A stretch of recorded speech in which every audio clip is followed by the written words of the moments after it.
लाडकी बहीण योजनेअंतर्गत पैसे जमा व्हायला सुरुवात झालेली आहे। तुम्हाला जर पैसे आले असतील तर कमेंट बॉक्स मध्ये सांगा। आता ज्यांना जर पैसे आले नसतील तुम्हाला सुद्धा पैसे येतील।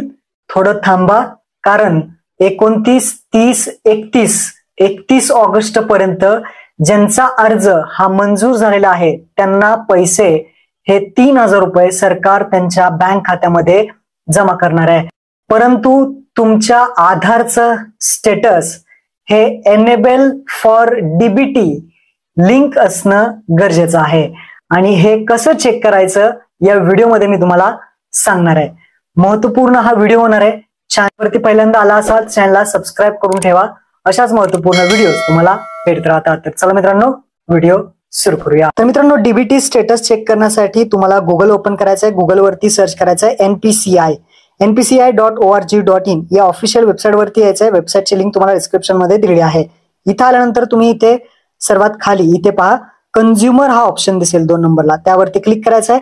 कंझ्युमर ऑप्शन वरती क्लिक केल्यानंतर खाली ऑप्शन आहे शेवटी भारत आधार सीडिंग एनेबलर बेस या ऑप्शन वरती क्लिक करायचं आहे। क्लिक केल्यानंतर अशा पद्धतीने पेज तुमच्या समोर ओपन होईल। इथे रिक्वेस्ट फॉर आधार सीडिंग हा जो ऑप्शन तुम्हाला दिसतोय त्या ऑप्शन वरती क्लिक करायचं आहे आणि इथे आपल्याला 3 नंबरचा ऑप्शन आहे गेट आधार मॅप स्टेटस त्यावरती क्लिक करायचं आहे। क्लिक केल्यानंतर अशा पद्धतीने येईल।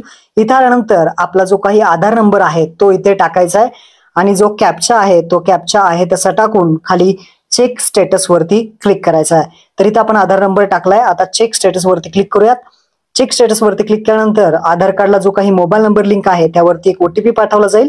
तो ओटीपी तुम्हाला इथे टाकायचा आहे आणि सबमिट बटनावरती क्लिक करायचा आहे। तर ओटीपी आलाय तो इथे टाकूयात आणि सबमिट करूयात।